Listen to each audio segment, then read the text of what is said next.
memperbanyak sholawat. Loh, saya itu membaca sholat banyak yai, ribuan. Mengapa hati saya nggak dibuka? Tetap lupa. Sedang mau sholawat itu saya lupa. Saya masih di kecil, mungkin bapak-bapak ngelakoni. Ketika saya masih kanak-kanak, oleh ayah saya, kowe ben sing Jember tip maca selawat nariyah. Ini orang NU kabeh mesti paham kalau selawat nariyah. Nah, dipempeng dibari rezeki ping 4.444. Tapi mengapa nggak dibuka?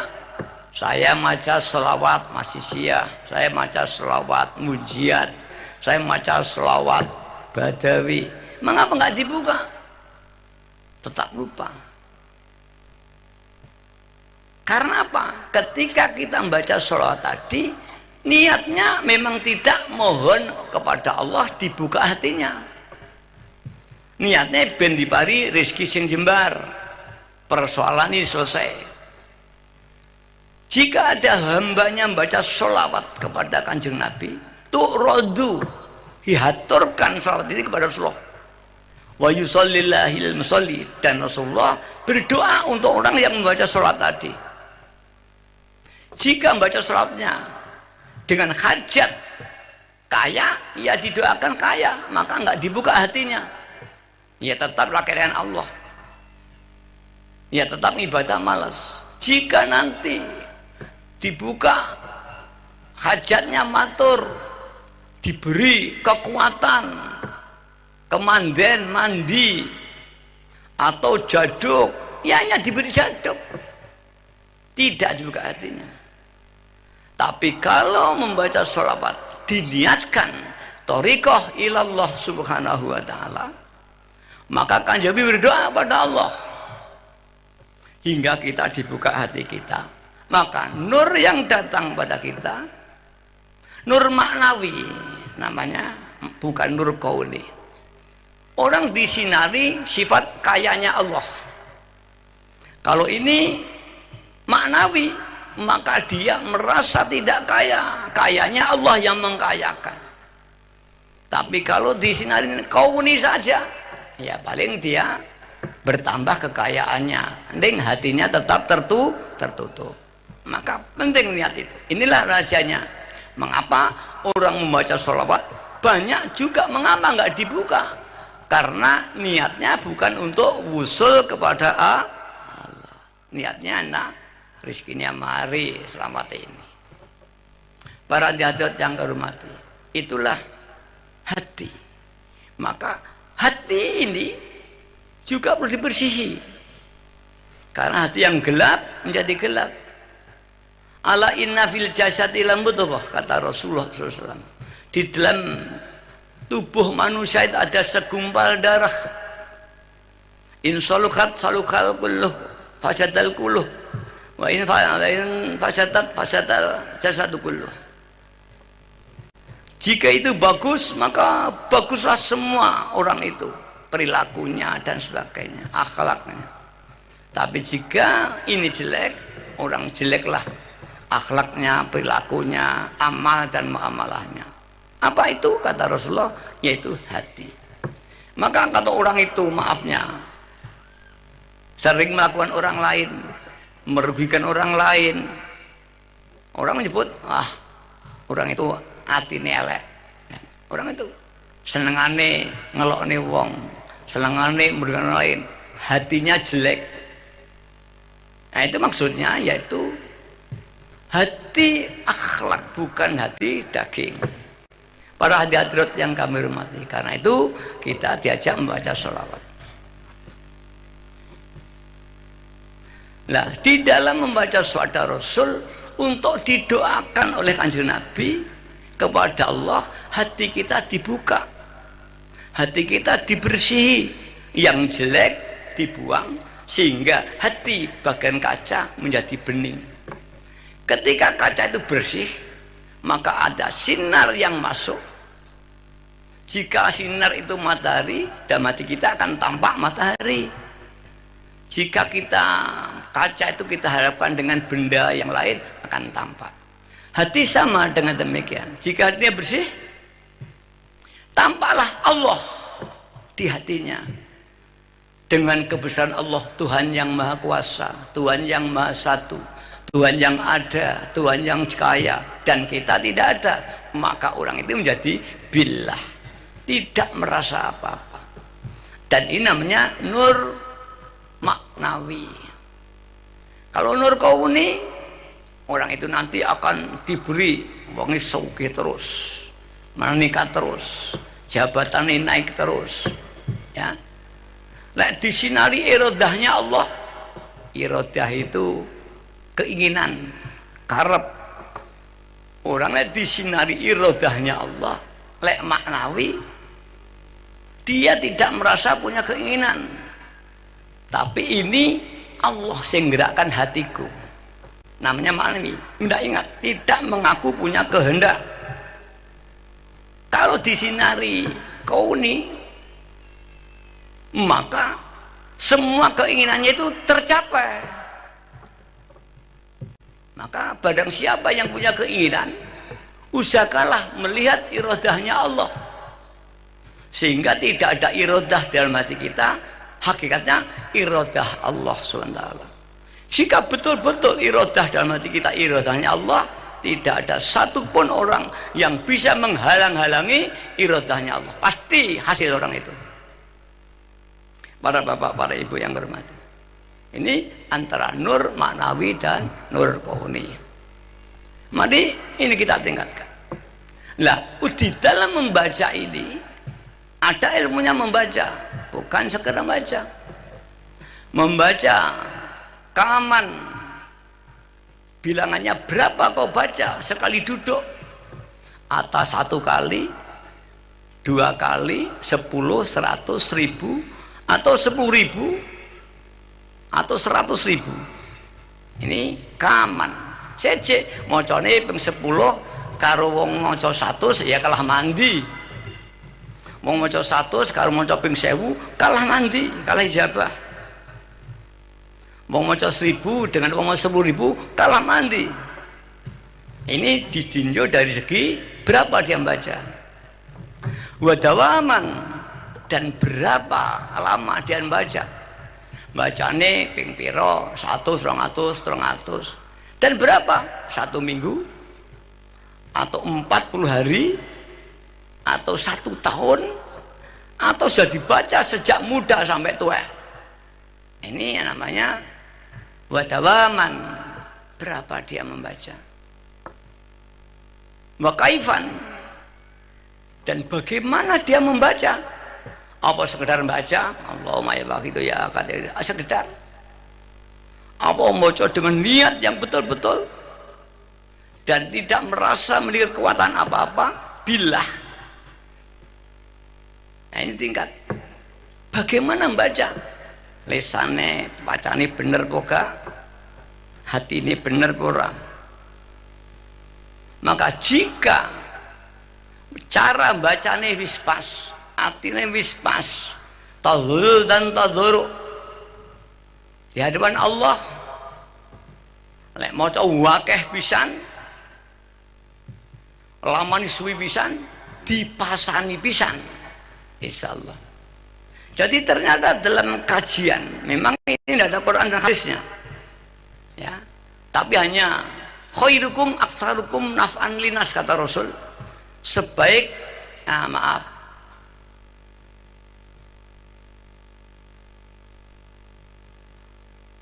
saya lupa yang artinya, barang siapa di antara kamu yang paling banyak membaca selawat kepadaku, dia nanti yang paling dekat kepadaku.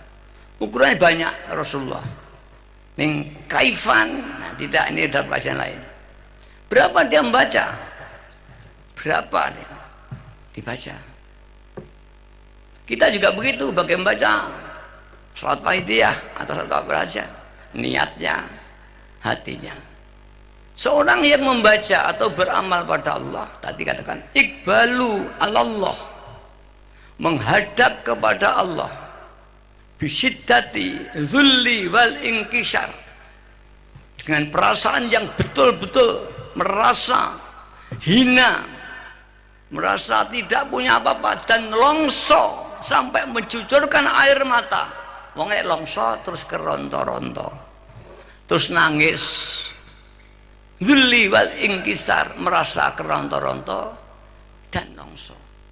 Ma'a tabarri anil kuwah, dan dia sudah merasa tidak punya kemampuan apa-apa.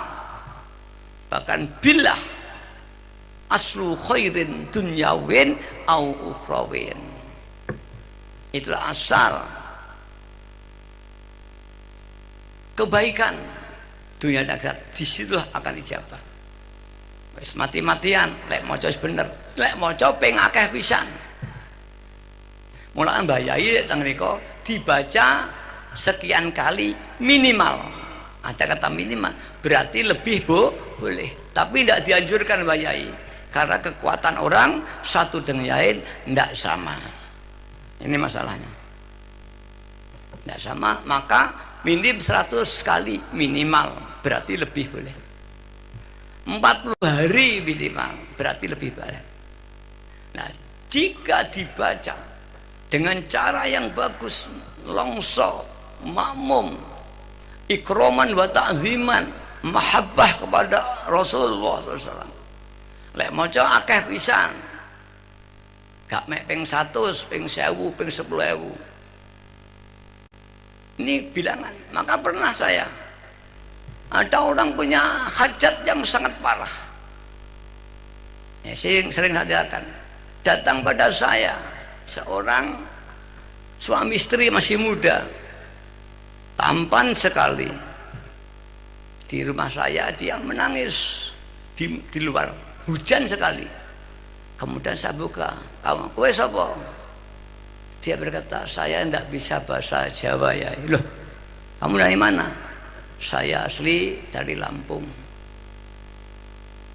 Kemudian saya disuruh ibu saya datang pada sampean minta doa. "Ada apa?"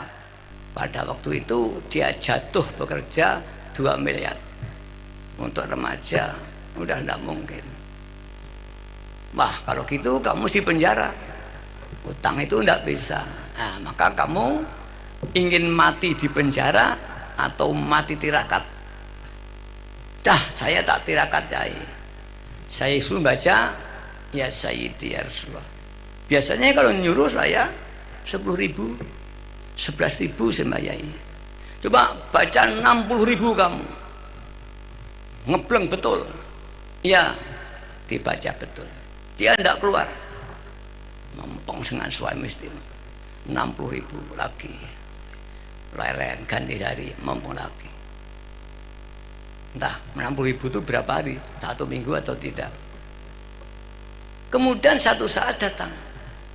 Nah, ketika datang pertama itu dia dalam keadaan hamil. Kemudian datang lagi di muka pintu saya, dan tidak dodok-dodok, tidak uluk salam, hanya menangis toh. Dia kalau datang hanya menangis, baca Fatihah pada saya. Saya buka, "Ada apa kamu? Kok menangis? Belum hasil." "Sudah ya." "Mama kok masih menangis?" "Katanya punya utang." Kemudian saya suruh mempeng dan sudah berhasil. "Kok masih nangis?" "Saya nangis bahagia ya. Saya rasa syukur oleh Allah, di mana utang tidak mungkin saya bisa menyaur. Allah memberi kekuasaannya, ada orang menolong sehingga saya bisa bekerja." Dia kerjanya penjual karcis tiket pesawat. Kemudian dipercaya lagi oleh maskapai penerbangan tanpa ada jaminan, dan akhirnya dia bisa menjual dan bisa mengembalikan uang yang 2 miliar. Saya bahagia karena saya bisa nyaur. Nah, ini kaman wis wong utange akeh, mesti nrongso nangis. Susah lek dicekel polisi piye. Terus nangis. Wedi takut, enake mek takut tok. Wis macane tenanan nangis. Wah, kaman macane 20.000. Wadawaman, dan ini berapa hari dia membaca. Akhirnya diijabahi. Itulah contoh untuk membaca. Jadi tidak sekedar dibaca, dengan sungguh, maka tingkatnya tidak sama. Nur yang datang pun tidak sama. Yang satu nurnya besar, yang satu nurnya kecil. Kalau orang sudah disinari nur ilahiyah, mesti dia akan teringat Allah, Allah zat yang kuasa. Dia pasti billah. Kemudian hatinya makin bening, mudah merasa dosa. Dosa-dosa yang dia lakukan akan tampak di muka, tidak bisa digua, tampak, dan timbul rasa takut. Ada orang itu kehilangan dosa, ini enggak ada rasa takut. Orang itu tidak dapat hidayahnya Allah. Tapi ada dia teringat dosanya dan bergetarlah tadi. Orang yang imannya tinggi baru disebut asma Allah, bergetar hatinya, apalagi melihat dosanya, bergetar, menangis, haru. Dia susah menangis, dia berhasil menangis. Tadi dia susah menangis karena punya hutang 2 miliar, dan ketika dia berhasil, dia menangis, tapi tangis bahagia. Para hadirin yang hormati, mari kita lihat, apakah kita ini sudah ada nur dalam hati kita? Pernahkah kita merasa dosa di hadapan Allah? Kemudian hati kita bergetar, nggak sadar air mata keluar tanpa kita sadari. Orang kalau susah betul, didayoi, dia perembeng mata, nggak bisa dikuasai, jangan keluar, nggak bisa, karena itu dari dalam. Begitu hanya karena utang, ngomong menangis, mengungkapnya, dus mendiai, utang saya banyak, ini menangis. Sudah kadang-kadang tamu saya nangis, tolong diem, jangan menangis, sampaikan pada saya. Ini sering saya nangis, udah nangis terus. Bahkan tadi ada yang semaput tadi, salaman dengan saya, langsung dia jatuh, terus jadi diangkat. Itu rohani, menangis. Begitupun pula ketika Allah memberi ijabah, dia menangis bahagia karena ada nur ilahiyah yang ada di dalam hati. Kita sedikit banyak pernah mengalami. Mari, bagaimana kita dengan kehidupan kita? Sudahkah kita sering merasa dosa? Kalau belum, ini nur di dalam hati kita, gersang tidak ada. Bagaimana dengan tetangga kita, dengan saudara kita? Apakah kita sudah mengajak mereka untuk kembali kepada